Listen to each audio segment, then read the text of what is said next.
Hey all my foodie friends and family, I'm having a great day, I hope you are too. And I'd like you to join me today for a real retro recipe for fruit compote. You don't see it very often anymore, but it is an absolute delicious thing to have for dessert.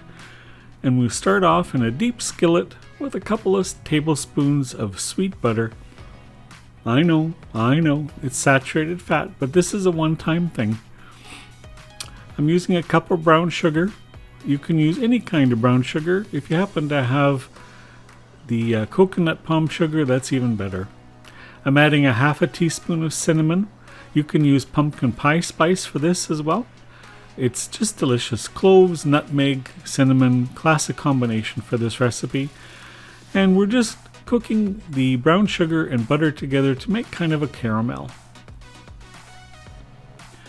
To that I'm going to add 1 bag of fresh cranberries. You can't use cranberry jelly or cranberry sauce for this. We need to have the fresh berries. They're not going to totally disintegrate like the jelly will. Plus they're a bit more tart than the canned stuff. I'm adding 2 to 3 apples. I'm using Macintosh here. You need a hard fleshed apple. Don't use Golden Delicious or Red Delicious because they will totally disintegrate and you'll just get applesauce. We want to have chunks left when this is finished cooking. Give that a stir. This compote is delicious on ice cream. It's on pancakes.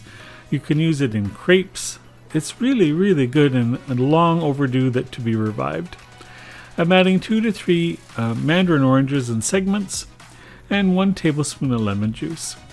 If you don't have Mandarin Oranges, you can use clementines. You can use orange peel if you don't have fresh fruit. It all works. Classically, this recipe was made with a lot of dried fruit. You can use any combination you like. It all works. I'm adding just a sprinkle of salt just to bring out the flavor.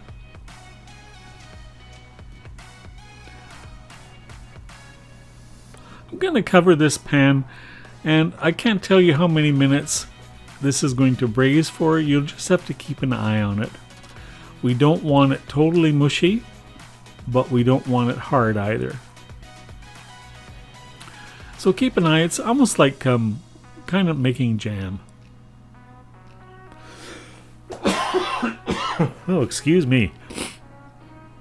I'm suffering from allergies again today, so if I sound kind of funny, that's why.